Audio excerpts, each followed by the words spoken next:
नमस्कार दोस्तों, मैं गिरिराज नामदेव आप सभी का स्वागत करता हूं आपके अपने YouTube channel GM nursing tutorial में।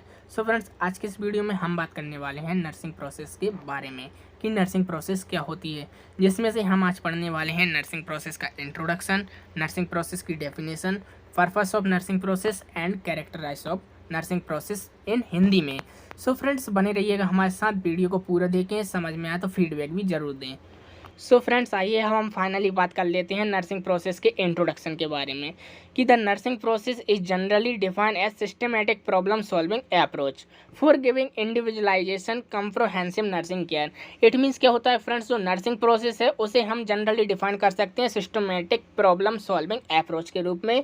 और ये क्या करता है, giving individualisation comprehensive nursing care.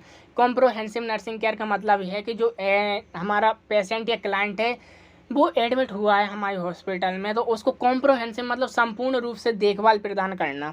अब फ्रेंड्स, इसे बेसिकली और अच्छी तरीके से इंट्रोडक्शन को जाने तो वो क्या है कि हम जब भी नॉर्मली हॉस्पिटल या नर्सिंग होम में विजिट करते हैं तो हमें देखने को मिलता है जब भी हमारा क्लाइंट या पेशेंट एडमिट होता है तो वहाँ पर एक प्रॉपर नर्सिंग प्रोसेस को अप्लाई करते हैं। इसके अकॉर्डिंग 5 फेजेस देखने को मिलते हैं: assessment, nursing diagnosis, nursing planning, nursing implementation, then evaluation. इनकी अकॉर्डिंग पूरी नर्सिंग प्रोसेस को कंप्लीट किया जाता है। इससे मतलब जो नर्सिंग का वर्क है वो और आसान हो जाता है डायग्नोसिस करने में कि जो पेशेंट है उसको क्या समस्या है और उसका कैसे हमको ट्रीटमेंट करना है। तो इनको और भी हम वाइडली रूप से पढ़ेंगे आने वाले में लेक्चर्स में। अब फ्रेंड्स, इसकी डेफिनेशन हम देख लेते हैं कि डेफिनेशन क्या होती है। सो फ्रेंड्स, अब बात कर लेते हैं हम डेफिनेशन की।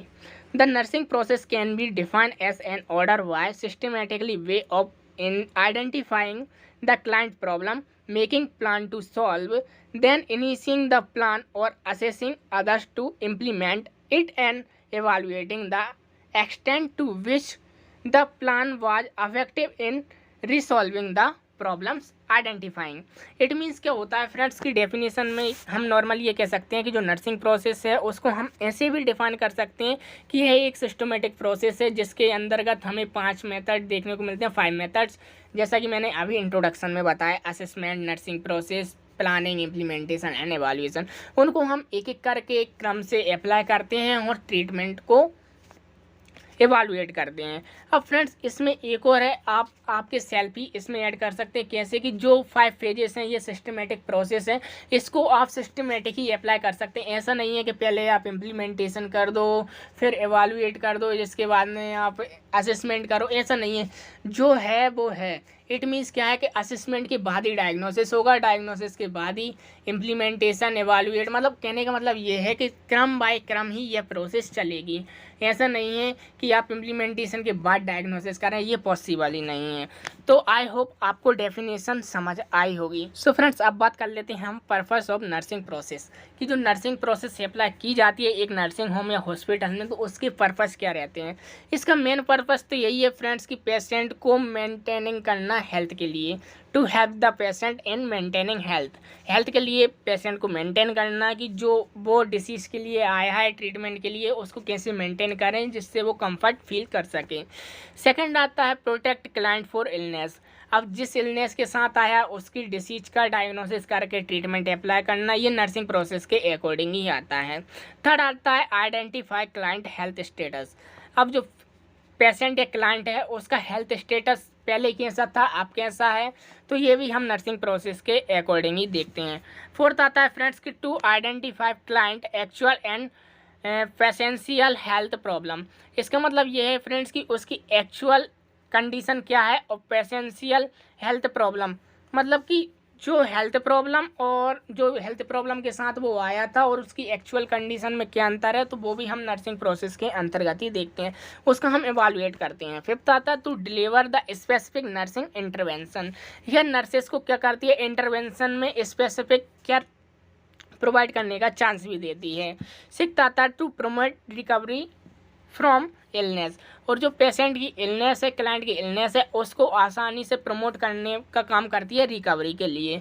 सो फ्रेंड्स, ये थे पर्पस। सो आइए फ्रेंड्स, अब बात कर लेते हैं हम कैरेक्टराइज ऑफ नर्सिंग प्रोसेस, जिसमें से फर्स्ट आता है problem oriented process. Problem oriented process का मतलब है फ्रेंड्स कि नर्सिंग प्रोसेस के अंतर्गत हम नर्सिंग प्रोसेस से अप्लाई कर रहे हैं उसमें हम प्रॉब्लम को एम या गोल रखेंगे कि हम इस प्रॉब्लम को सॉल्व करना है।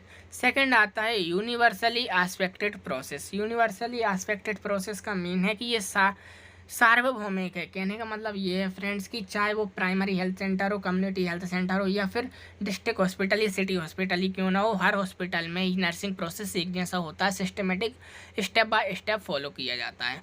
फोर्थ आता है interpersonal and collaborative process. It means क्या है कि ये पारस्परिक और सहयोगात्मक प्रोसेस है। इससे क्या है कि फ्रेंड्स जैसा ही अभी हमने थर्ड पॉइंट में पढ़ा कि ये साइक्लिक प्रोसेस है कि शिफ्ट बाय शिफ्ट में जो नर्सिंग स्टाफ रहता है उससे सहायता मिलती है कि ये पेशेंट कब एडमिट हुआ और इसको क्या डिसीज है, क्या ट्रीटमेंट चल रहा है। तो उसमें फ्रेंड्स यही है कि इंटरपर्सनल मतलब पारस्परिक और सहयोगात्मक मतलब कि ये सहयोग प्रदान करती है कि जो ट्रीटमेंट चल रहा है पेशेंट का उसको आगे कैसे अप्लाई करना उसके बारे में जानना। फिफ्थ आता है गोल ओरिएंटेड प्रोसेस। इसमें क्या रहता है फ्रेंड्स के गोल को भी ओरिएंटेड किया जाता है कि जो पेशेंट है उसका ट्रीटमेंट चल रहा है तो अब इसका गोल रखना है कि कितने दिन तक ट्रीटमेंट करें। तब इसमें ये देखने को मिलेगा यदि कोई अंतर नहीं आ रहा है उसकी हेल्थ रिकवरी में तो उसको हमें प्लानिंग चेंज कर देना है। फ्रेंड्स ये भी हम जो है स्टेप्स में पढ़ेंगे आगे। अब बात आती है sixth systematic and planned approach. ये एक ऐसा अप्रोच है जो सिस्टमेटिक है, जो हम बात करते हुए आए रहे हैं कि स्टेप बाय स्टेप फॉलो किया जाता है, और प्लान्ड है। प्लान्ड का मतलब क्या है फ्रेंड्स, इसमें प्लानिंग की जाती है। विदाउट प्लानिंग के आप नर्सिंग प्रोसेस को अप्लाई नहीं कर सकते। सो फ्रेंड्स ये थे नर्सिंग प्रोसेस के बेसिक कंटेंट। आने वाली वीडियो में हम नर्सिंग प्रोसेस की स्टेप्स के बारे में बात करेंगे। आई होप आपको वीडियो पसंद आई होगी। यदि वीडियो पसंद आई है तो प्लीज़ हमारे वीडियो को लाइक करें, चैनल को सब्सक्राइब करें और अपने फ्रेंड्सों तक इसे शेयर करना ना भूलें। Thanks for watching friends.